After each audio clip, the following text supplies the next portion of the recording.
A gente tem aqui o nosso conhecido já amigo, né? Para mim é Edson Moreno. Aqui está Edson Moura, né? Edson Moreno. Então, vamos chamar nosso irmão Edson Moreno, que vai trazer para a gente aqui Código Penal da Vida Futura. Mas deve ser muito interessante, viu? Então, Edson, pode vir, Edson. Fique à vontade. Jesus te ilumine. Faça uma boa palestra para a gente. Laerte.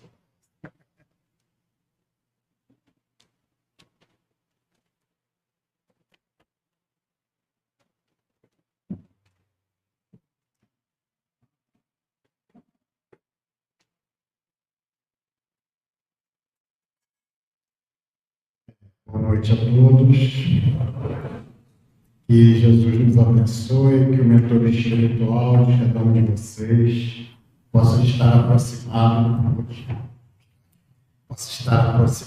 para que as palavras possam fazer sentido, para que uma inspiração possa chegar e para que saímos daqui hoje melhores do que aqui. Então, nós vamos falar aqui de Código Penal da Vida Futura.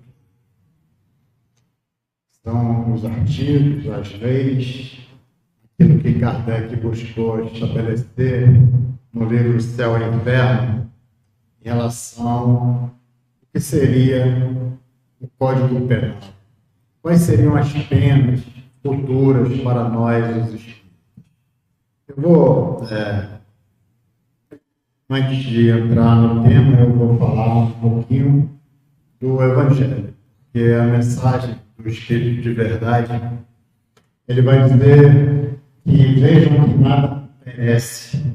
A Essa comentou muito bem que Jesus é o vencedor do mal.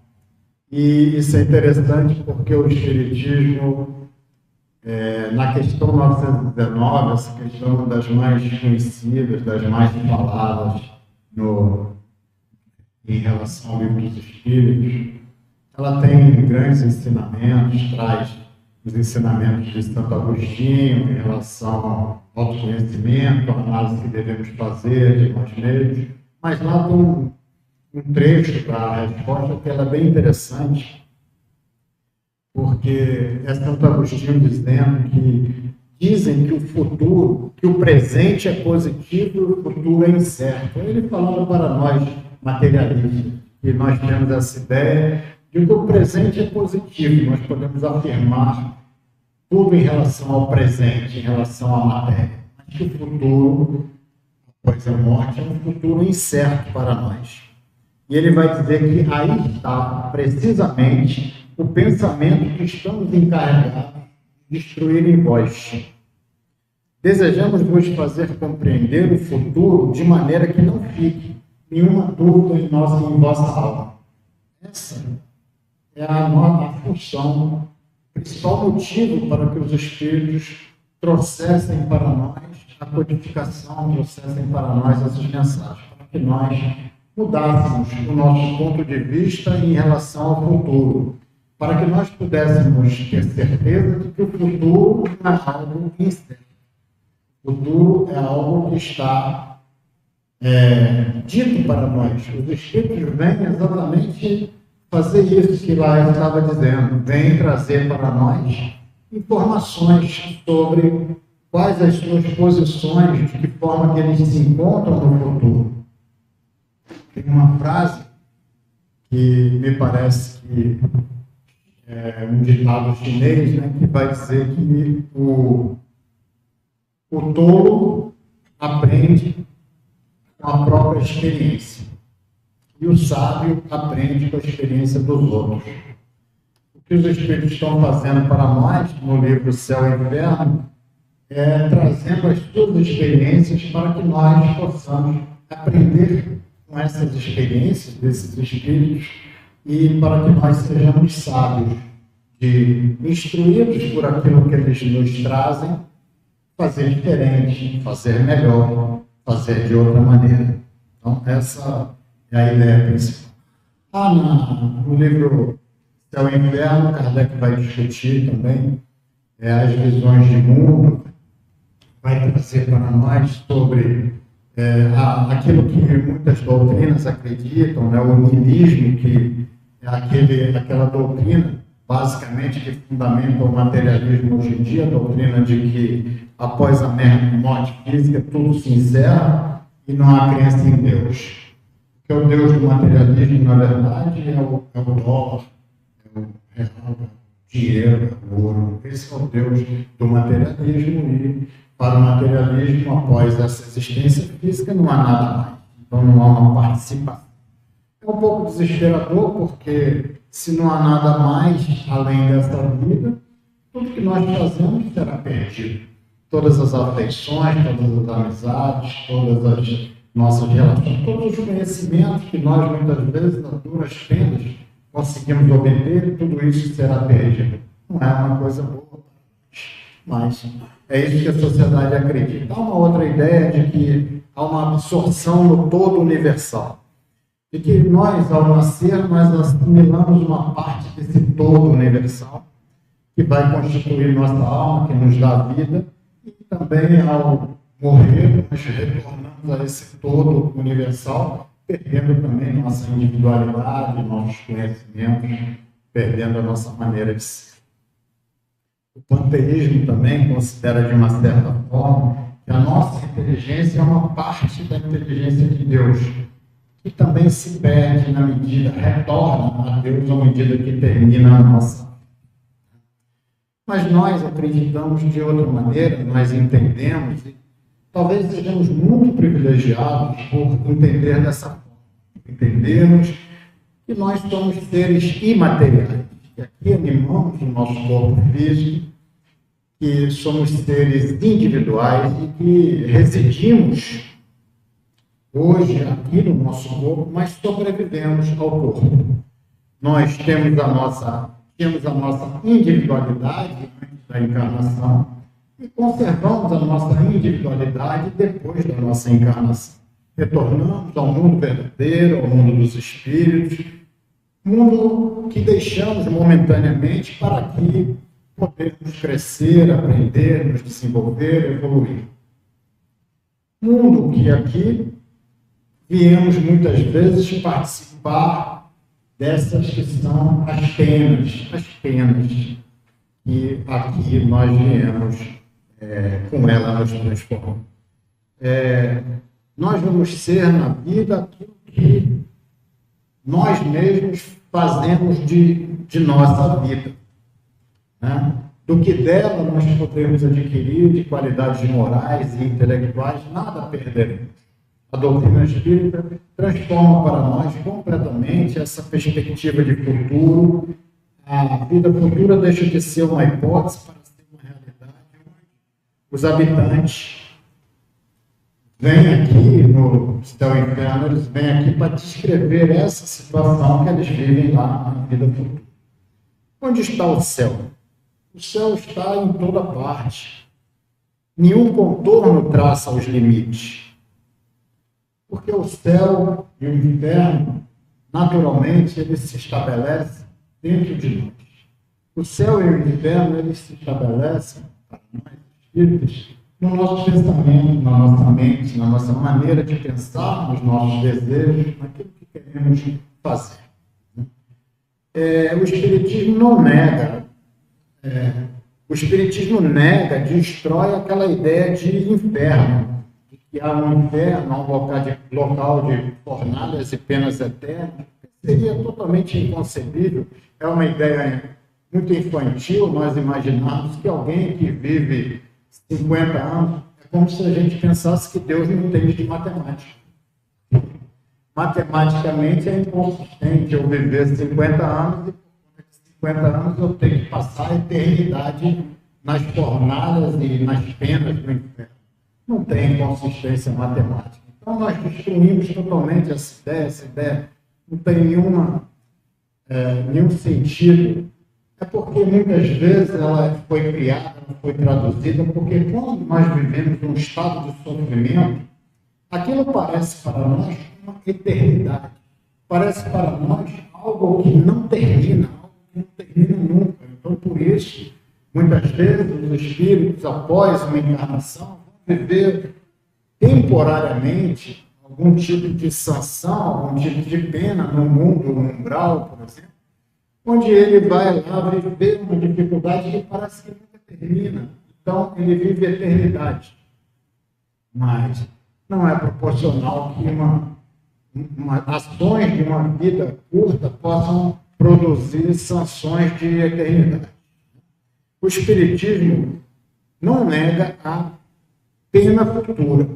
Nós entendemos que há uma penalidade futura, mas a pena no sentido não de algo escrito, determinado, no sentido de consequência, no sentido de uma consequência que ocorre a partir da nossa condição.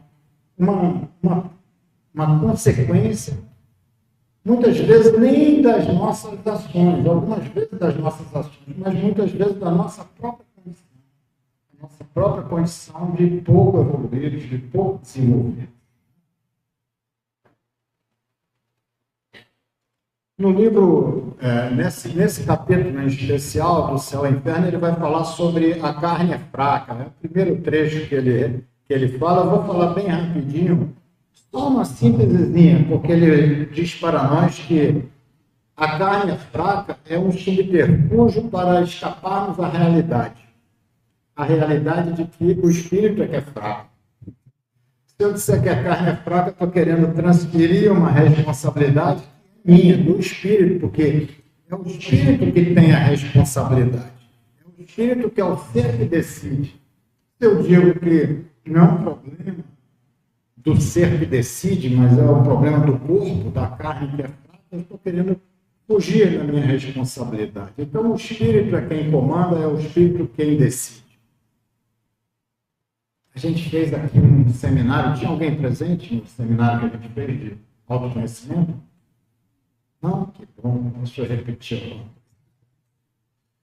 Na verdade, eu só quero trazer, porque eu trouxe ali uma ideia, que é uma ideia muito importante para todos nós. Eu tenho repetido essa ideia constantemente em várias palestras, em vários locais diferentes, porque eu estou fazendo 4 anos faculdade de filosofia e demorei tanto tempo para descobrir algumas coisas que são fundamentais, que são essenciais e que ninguém tinha me dito ou eu não tinha percebido em lugar nenhum. Até a própria questão famosa aí do Livro dos Espíritos, de que vai falar o que se pode fazer para se melhorar na vida, e aí a resposta é: conhece-te a ti mesmo. O conhece a ti mesmo, a resposta é um sábio já vos disse, conhece a ti mesmo. O conhece a ti mesmo não foi Sócrates quem disse, ele estava escrito no Templo de Delfos, eram 5 frases, eu sempre falo isso, nunca pesquisei as outras 2, eu só sei 3. Uma delas era conhece a ti mesmo, a outra era domine a si mesmo, e a terceira, nada em excesso. Tem mais 2 que eu não me lembro. Mas o importante é que lá estava o conhece a ti mesmo, e Sócrates abraçou essa ideia do conhece a ti mesmo para a vida, para ministrar os seus ensinamentos que ele disse que foi Deus quem me instruiu para que ele pudesse ensinar aos jovens na Grécia esse trabalho de grande importância que Deus me ensinou. Deus, através dos sonhos, das intuições, não o seu daimon, porque ele dizia que seu daimon, aquele espírito que o acompanhava, nunca lhe dizia o que fazer, só lhe dizia o que não fazer. Mas ele dizia que Deus me instruiu a fazer esse trabalho de grande importância, que é fazer com que os gregos pudessem conhecerem-se a si mesmos. E Sócrates era muito objetivo, a coisa era muito clara para ele. Então, eu pergunto a vocês, o que ele queria dizer, o que ele ensinava, o que ele estava ensinando quando ele ensinava o conhece-te a ti mesmo? Quem sabe? O que é o conhece-te a ti mesmo? O que é conhecer a si mesmo? Ele era muito objetivo. Então, se a gente procurar, se a gente pesquisar, a gente vai ver que vão dizer que Sócrates ensinava virtudes, vão dizer que ele ensinava as virtudes da coragem, da temperança. Vão dizer também que ele ensinava pelo método da maêutica, que era fazer perguntas às pessoas para que as pessoas pudessem extrair as respostas de si mesmas, porque o conhecimento já estava nelas. Nós vamos ver várias coisas, mas o conhece-te mesmo de Sócrates era muito pragmático e objetivo. O que ele queria que as pessoas conhecessem. E ele vai dizer várias vezes que o que ele estava fazendo era um trabalho de muita importância, era fazer com que as pessoas pudessem conhecer que elas são uma psique, na linguagem dele, que elas são uma alma. Na nossa linguagem, ele queria que as pessoas conhecessem que elas são um espírito. Era esse o sentido do conhece a ti mesmo, ensinar as pessoas que elas são um espírito e não só o corpo. E que elas podem ter o corpo, ter as riquezas, mas elas não são nem o corpo nem as riquezas. Elas são um espírito. Na linguagem dele, psique, a alma. E é a alma quem diz para o corpo o que o corpo deve fazer. É a alma quem domina o corpo, diz ao corpo e critica o corpo naquilo que muitas vezes se está fazendo de forma equivocada. Ou seja, um conhecimento que é fundamental para todos nós, é o que ele ensinava lá 2.300 anos atrás, você saber que você não é seu corpo, você saber que você é sua alma. Então a carne é fraca?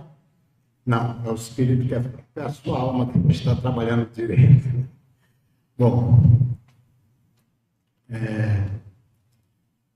mas, então, a gente vai falar, depois ele vai falar sobre as penas futuras e a doutrina espírita sobre as penas futuras. E ele vai dizer que a doutrina espírita sobre as penas futuras e tudo mais se apoia sempre nas observações, o que lhe dá autoridade. Porque essas penas futuras, esses artigos que Kardec vai elaborar, em conjunto com o Espírito de Verdade, vai relatar no livro Céu e Inferno, foi feito a partir de observações. E é isso, pelo fato de ter sido feito a partir de observações, é que lhe dá autoridade. O Espiritismo é uma ciência porque é um método indutivo que parte de observações específicas e de evidências para chegar numa teoria geral. E assim Kardec fez. Né? Então foram observados inúmeros exemplos, inumeráveis exemplos, fornecidos por todas as categorias de espírito. Então essas observações fizeram com que Kardec pudesse seguir adiante e desenvolver esse que seria o Código Penal da Vida Futura. Ele vai dizer que não se baseia numa teoria pré-concebida, e sim, não é um sistema que vem substituir a outro sistema, mas é um princípio que se apoia nas observações, nos exemplos dos espíritos de todas as categorias. Então ele diz que ele está formulando um código que não é um código de fantasia, mas que é uma lei que diz respeito ao futuro da alma, deduzida a partir das observações do fato. Ele enumera, então, 33 artigos com um resumo da dedução dessas comunicações dos espíritos sobre o futuro após a morte. Vai chegar a conclusões de que, por exemplo, a imperfeição do espírito, a imperfeição de cada um de nós é que nos conecta ao sofrimento, a infelicidade e a privação do prazer. Na mesma medida, a perfeição do espírito o liga ao bem-estar, à felicidade e à vivência do prazer. Ou seja, o estado de felicidade ou de infelicidade futura está intimamente ligado à perfeição ou imperfeição de cada um de nós. Sendo assim, por isso Sócrates ensinava lá aqueles gregos de que eles eram um espírito. E ele dizia que a função mais importante da vida era o cuidado com a alma. Ele ensinava para que eles tivessem cuidado com a alma. Cuidado com a alma, e por isso ele ensinava as virtudes que a alma iria carregar para sempre. E é isso, porque o estado de felicidade ou infelicidade de cada um de nós está conectado à nossa perfeição ou à nossa imperfeição. Quanto mais virtudes eu posso aprender na minha existência, mais feliz eu serei. Então, não há uma única imperfeição da alma que não carregue consigo consequências lamentáveis. E não há uma boa qualidade, nenhuma única boa qualidade que não possa ser fonte de prazer. Ou seja, O sofrimento é equivalente às imperfeições, aos defeitos que o espírito tem em si. A imperfeição do espírito vai conectá-lo ao sofrimento e à infelicidade. Daí a gente vai chegar a... O próprio céu e inferno coloca essas formulinhas matemáticas. Fórmula matemática não, só cita números. Dizendo que alguém que tenha 10 imperfeições sofre muito mais que alguém que tenha apenas 3. Alguém que tenha 5 qualidades é muito mais feliz do que alguém que tenha apenas 3 qualidades ou virtudes. Então, quanto mais imperfeições nós tenhamos, mais dificuldades e mais imperfeição nós teremos. Imperfeição é fonte de sofrimento, de dor, enquanto qualidade e virtude é fonte de felicidade para todos nós. Será que isso tem algum sentido? Será que tem alguma lógica? É interessante porque eu sou espírita há muitos anos e sempre tenho que fazer algum tipo de trabalho, me embrenhei nessa tarefa, e fazendo os trabalhos eu sou obrigado a ler, a estudar. Nesses anos, sempre que eu estudo, eu chego sempre à mesma conclusão: olha como o espiritismo é lógico, olha como tem consequência, olha como isso aqui. Eu sou muito crítico, pessoalmente, eu sou muito cético, e aí quando eu vejo que o espiritismo não me deixa ser cético, porque eu estou sempre reafirmando essa lógica dele, essa validade, é muito legal. Então, será que tem lógica? Se eu tiver uma imperfeição, vai me levar à dor e ao sofrimento? E se eu tiver algum tipo de virtude, vai me levar ao prazer e uma condição melhor na minha vida? Será que isso tem alguma lógica? Então, a gente vai ver, por exemplo, alguém que tem a imperfeição do orgulho. Então, ele é tão orgulhoso que ele gosta de recusar ajuda, mesmo que ele tenha necessidade. Ele prefere sofrer para não ter que aceitar a ajuda de alguém, prefere fazer algo sozinho de todo jeito, porque é muito orgulhoso. Qual a consequência disso? Código penal, código consequencial. Qual a consequência disso? Ele vai passar a viver em isolamento. Ele vai perder muitas oportunidades porque não tem essa condição de agregar pessoas. Esse isolamento nele vai trazer para ele, com certeza, sofrimento. Alguém que é egoísta e que só pensa nos seus interesses, não considera sentimentos ou necessidades dos outros. Qual a consequência? Isso traz algum tipo de dor e sofrimento para ele? Qual tipo de consequência isso pode trazer? Vai trazer conflitos interpessoais, rompimento de relacionamentos, vai trazer a questão da falta de cooperação. Ninguém vai querer cooperar. Por que eu vou cooperar? Nunca me ajuda, eu só penso em si. Traz sofrimento. Então a gente vai percebendo que há uma lógica, a imperfeição, de uma certa forma, nos conecta a algum tipo de sofrimento, algum tipo de dor. Alguém que seja impaciente, é uma outra imperfeição que a gente possa carregar da impaciência. Alguém que seja impaciente, reage sempre com irritação às situações de estresse que aparecem. Será que isso traz alguma consequência? Isso traz algum sofrimento, alguma dor? Traz uma tensão ali no ambiente de trabalho, traz uma tensão no ambiente familiar, vai trazer uma perda de saúde, vai trazer uma perda de saúde para si e para aqueles que estão no seu entorno. Então a gente vai percebendo que normalmente as imperfeições elas estão conectadas a um tipo de dificuldade, a um tipo de sofrimento, a um tipo de dor ao redor daqueles que carregam as imperfeições. Alguém que tenha a imperfeição da inveja,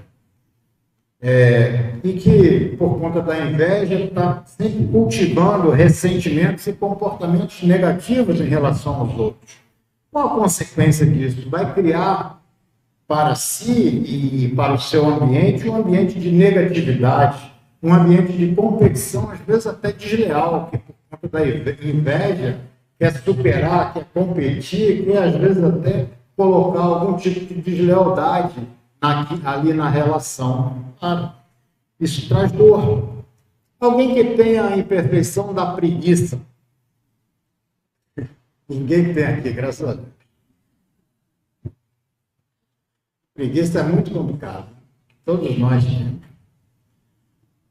Preguiça, que se não fosse, eu já falei isso 10 vezes, se não fosse meu anjo da guarda, eu recusava muitos trabalhos.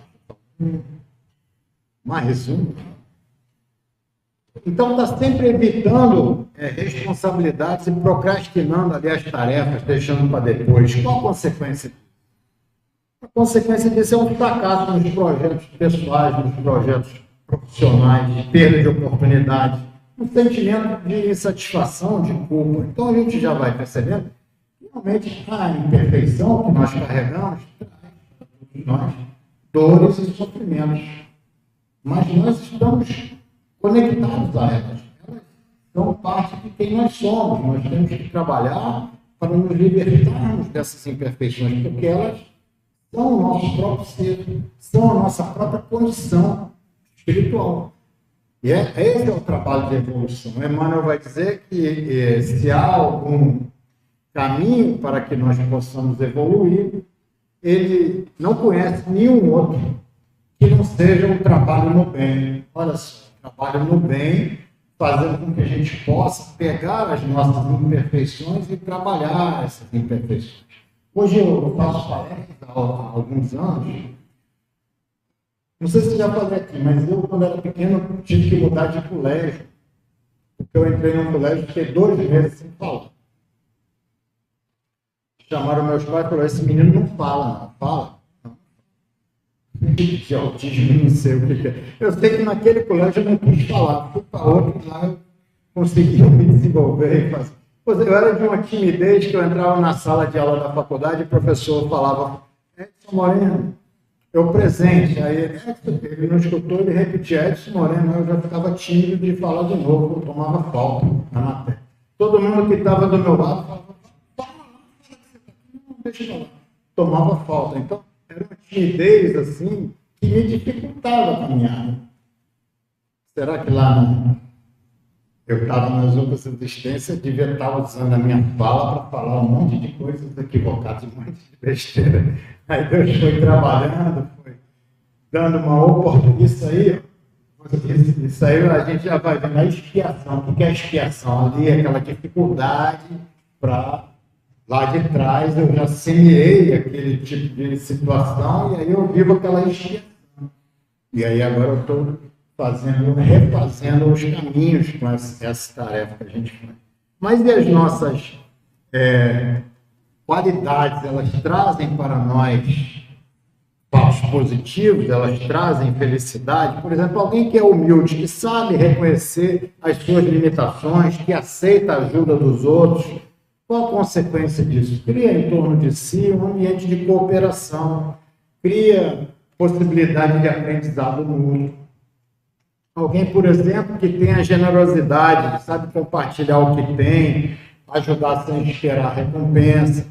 Qual a consequência disso? Novamente, a harmonia. Cria laços, traz uma sensação de felicidade e realização.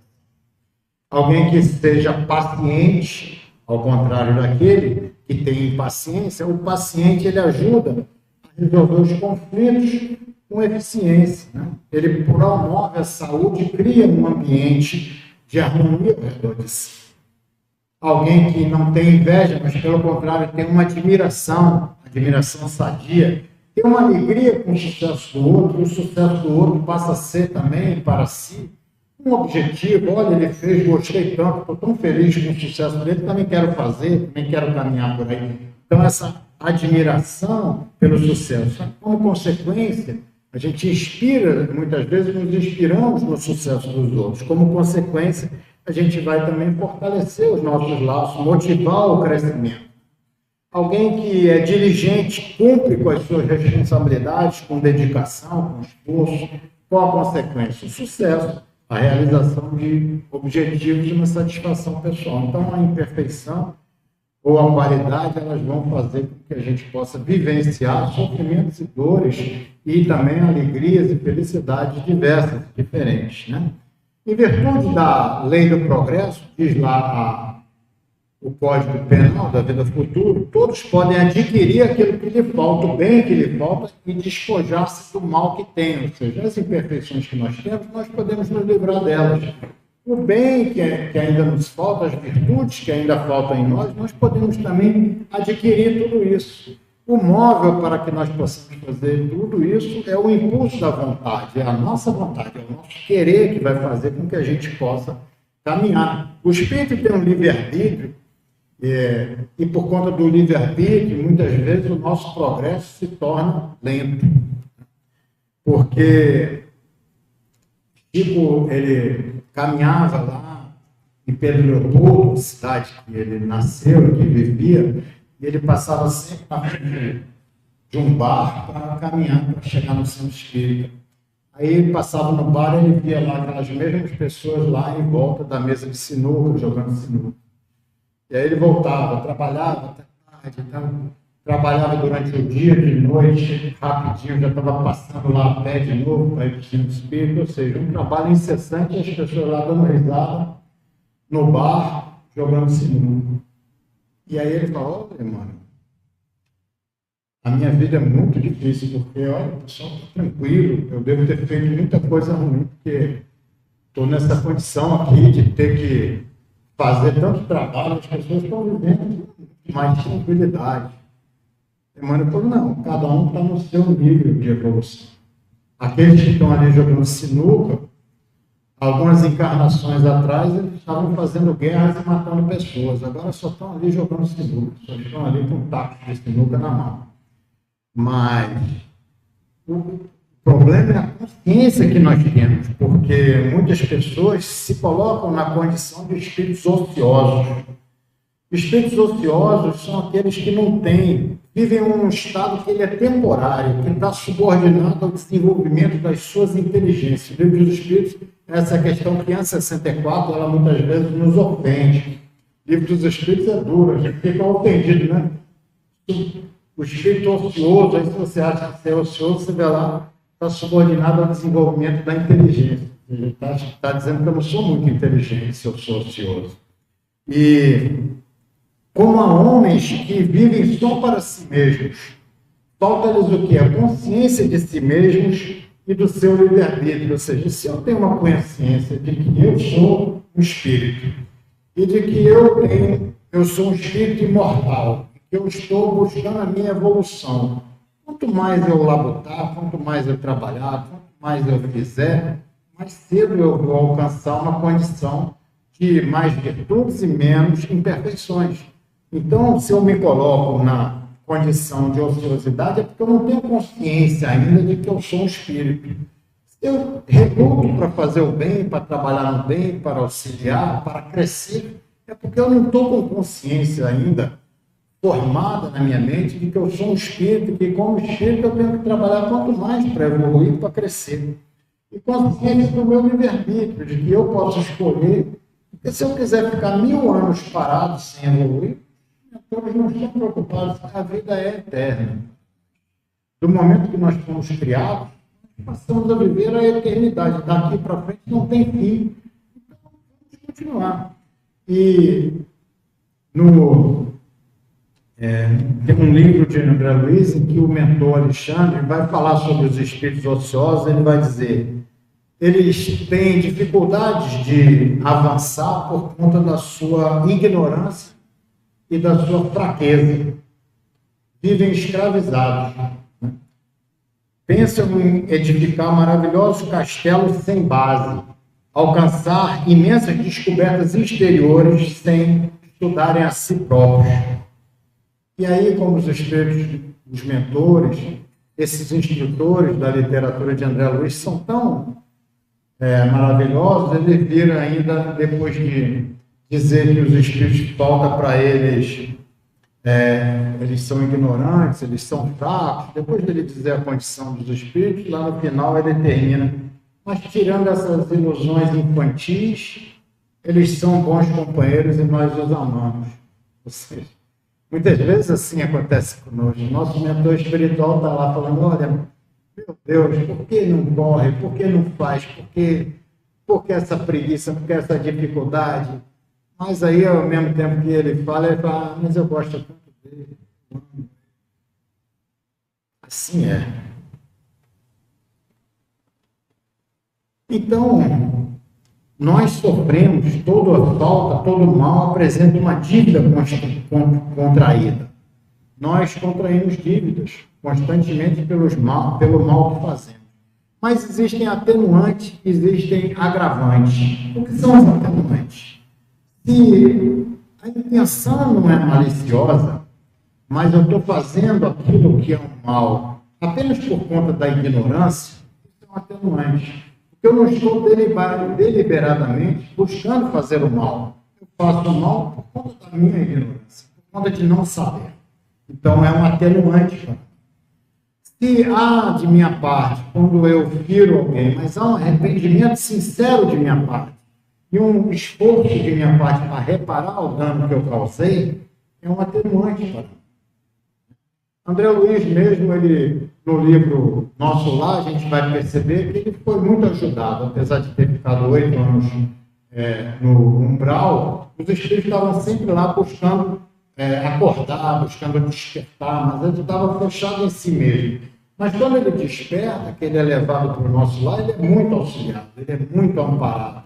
Em determinado momento ele fala, poxa, será que eu estou recebendo tanto que eu não sei se eu mereço tudo isso que eu estou recebendo?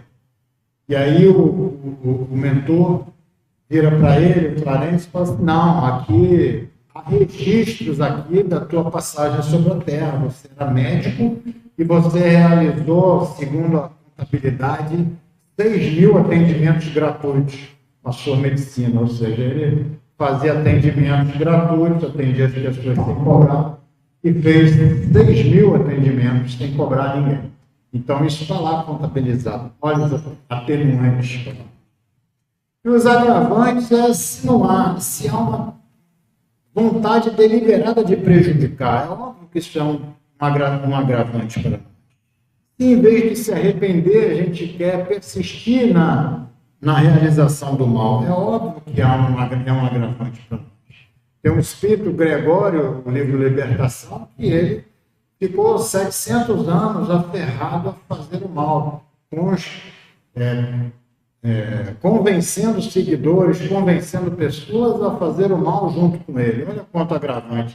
700 anos produzindo agravantes, fazendo mal, e deliberadamente, sabendo que ali era o mal, querendo fazer. Então, não há necessidade de um lugar circunscrito. O inferno estará onde estiverem almas em sofrimento, o céu onde estiverem almas felizes.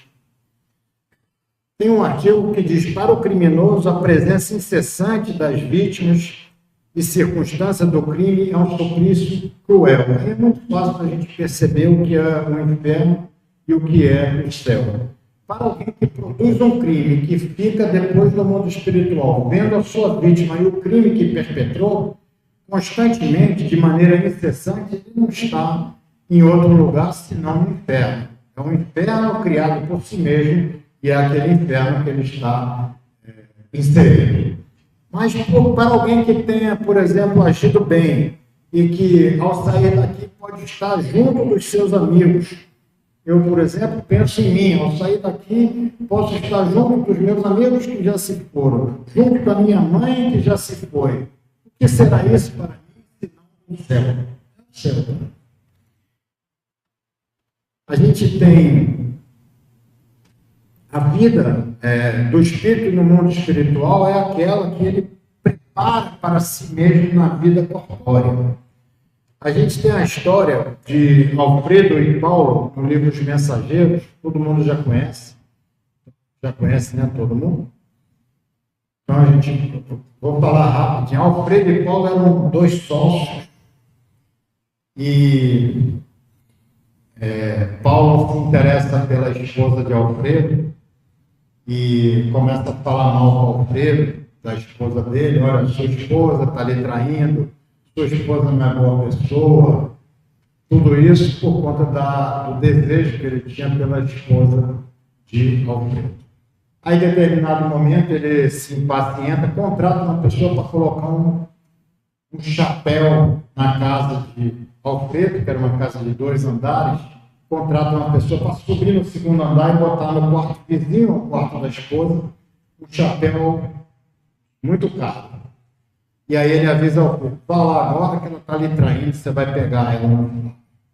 Aí ele vai, o filho vai, chega lá, vê alguém pulando daquela janela do segundo andar, corre lá para o quarto, chega lá, vê aquele chapéu caríssimo, acha que era alguém, que ela estava envolvida com alguém, não deixa que ela lhe explique a situação, leva ela para Minas, para onde tinham os pais dela, deixa ela lá com os pais, viaja para a Europa com os filhos, leva os filhos para a Europa, os filhos abandonam ela, e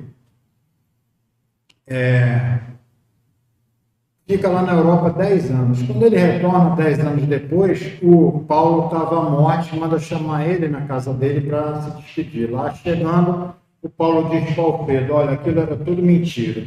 Foi eu que fiz e queria me desculpar. Ele toma um ódio de Paulo muito grande.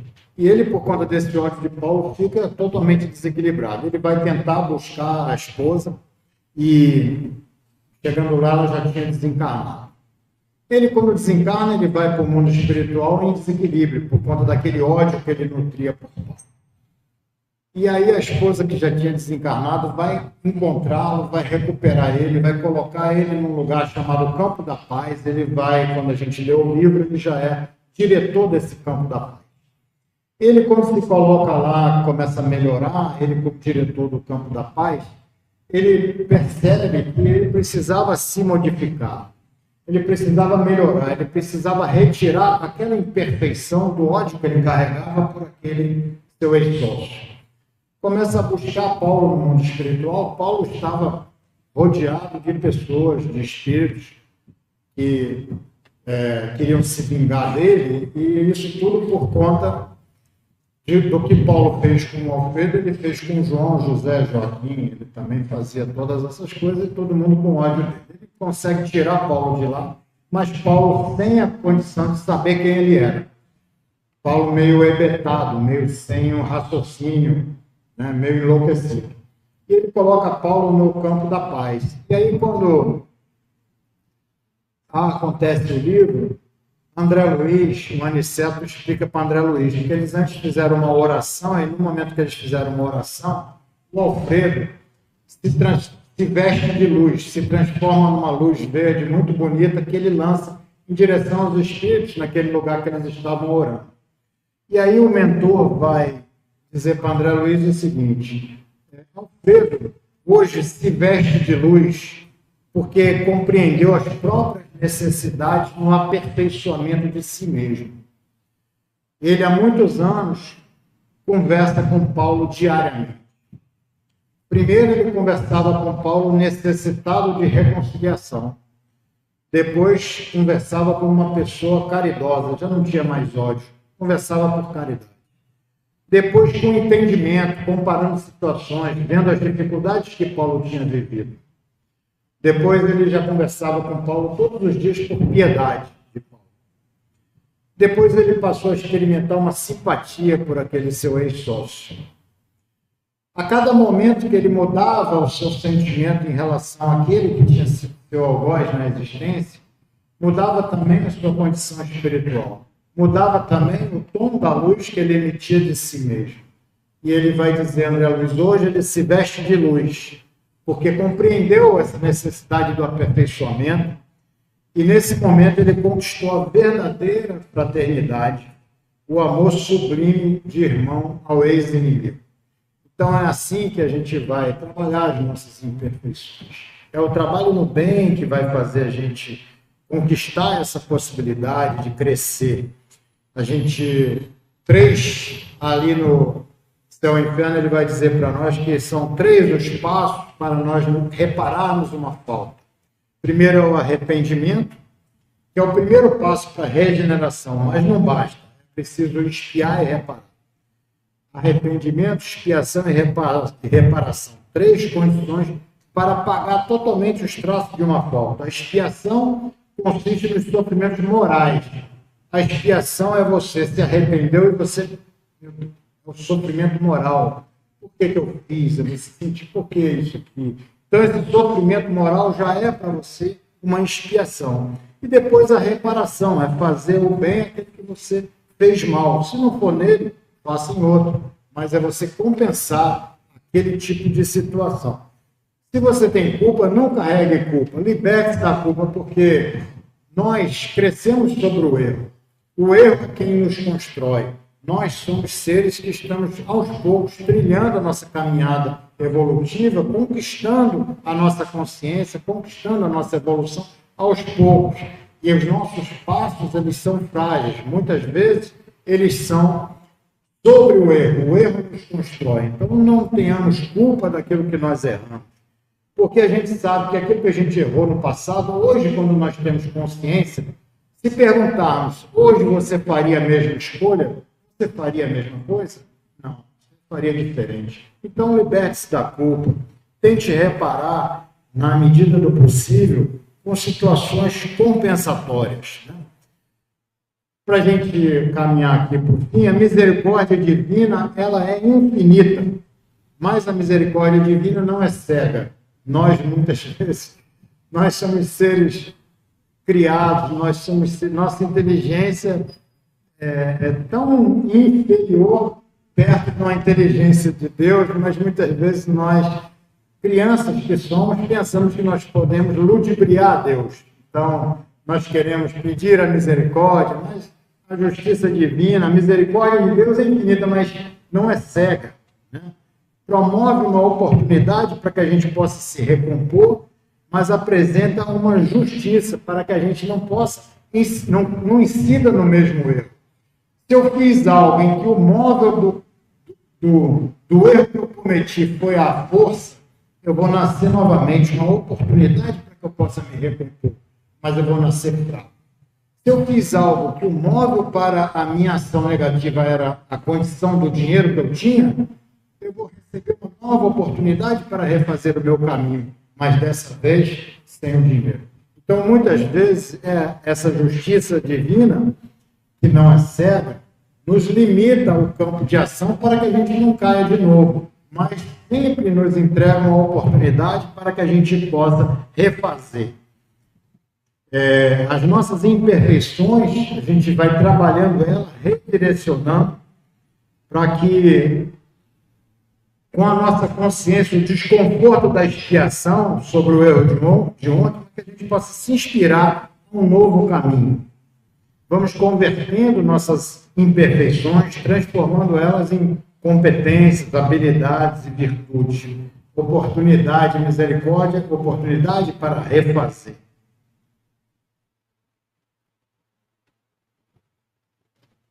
Eu acho que está bom. Obrigado a vocês, que Jesus abençoe a todos, que a gente possa usar essa oportunidade de agora, porque agora nós estamos tendo uma oportunidade. Foi uma encarnação que nós ganhamos, um tempo de vida que nós ganhamos, que nós saibamos usar esse tempo de existência para semear o bem, para saber refrear os nossos impulsos, para saber relacionar de forma mais ajustada e mais adequada com aqueles que nós vivemos no passado. Eu estava exemplificando outro dia, por exemplo, se eu tive uma namorada, que não, tudo um exemplo, eu tive uma namorada que eu namorei 10 anos, ela investindo sonhos, expectativas, planejando o futuro, todas essas coisas. E nós, depois de 10 anos, eu conheci outra pessoa, deixei, eu tinha todo o direito de escolher meu caminho na minha existência. Deixei constituir um novo relacionamento. Mas 20 anos depois, eu vou encontrá-la, ela vai dizer que aquele momento que eu a deixei foi o momento em que ela realmente tinha construído sonhos, ela se decepcionou, ela entrou em depressão, ela não conseguiu realizar nada de correto, de adequado na vida, ficou presa àquela perda. Ficou presa àquela perda e me culpa intensamente por aquilo que aconteceu. Eu tinha meu direito de tomar uma decisão para minha vida diferente, mas ela leva a essa culpa. Me culpa por aquilo que aconteceu. Ao mesmo tempo, tinha um irmão que precisava fazer medicina, não tinha dinheiro, e eu paguei a escola dele, paguei a escola, ele se formou, passa a ter uma vida muito ajustada, passa a ter uma família bem orientada, e ele tem uma gratidão por mim que é impagável. Nada para ele, eu sou o maior ídolo da vida.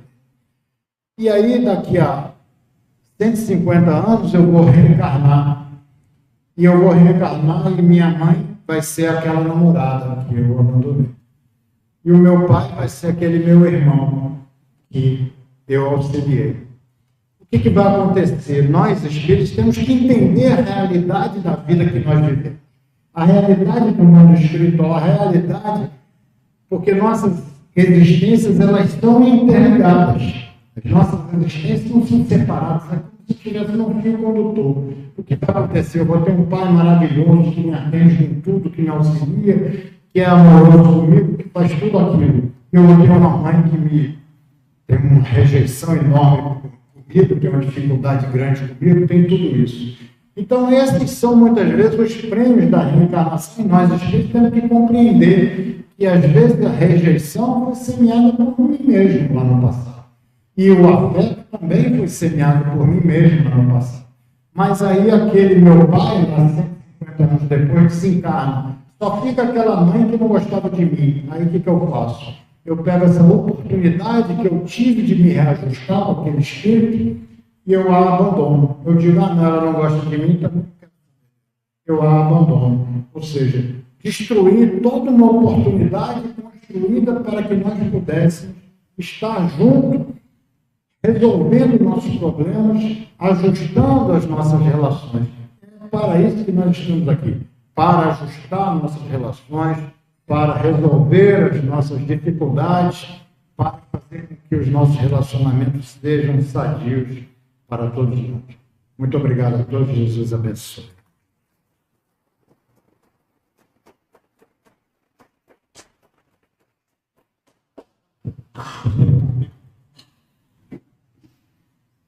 Gente, nós precisamos só tudo aqui para sortear o livro Real de Amor,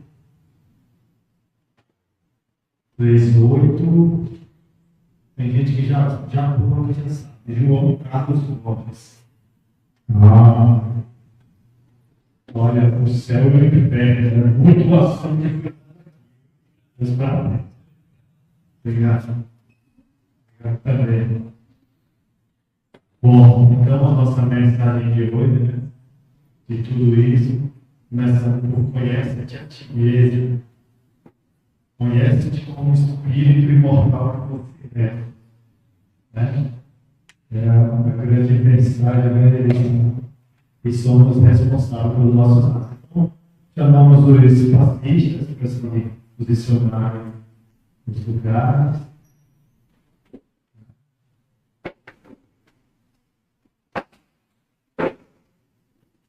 Vamos botar uma musiquinha. Vamos fechar nossos olhos. Deixar que essa energia chegue até nós.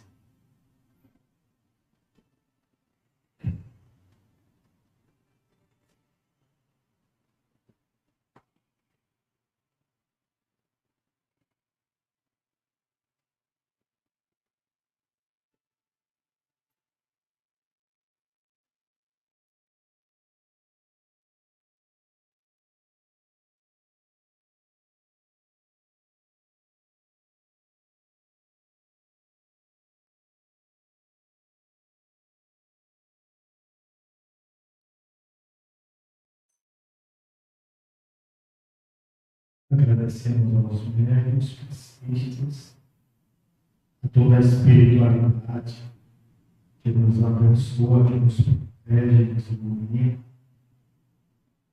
E agradecemos, acima de tudo, que aqui veio para nos iluminar, para nos ensinar o caminho da felicidade verdadeira.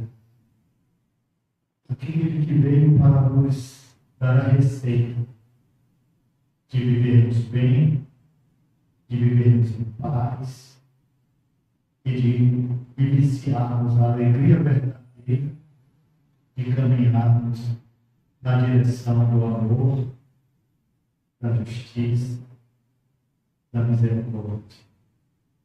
Estejamos juntos, que amemos uns aos outros, e nos auxiliemos, não apenas no núcleo familiar, não apenas no núcleo religioso, mas em toda parte, em todo lugar, porque somos todos irmãos, filhos de um único Pai. Obrigado, Senhor.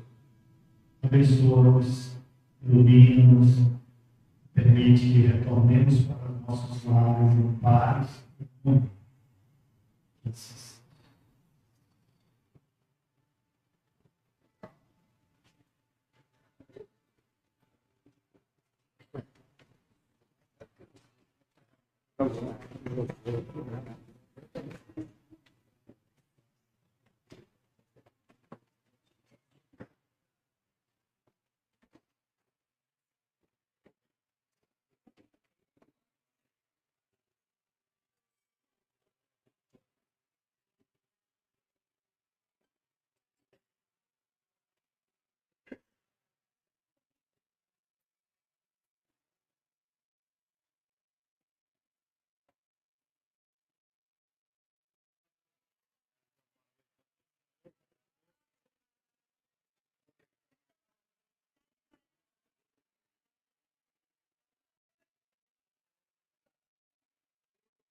Não, tudo bom, meu amor.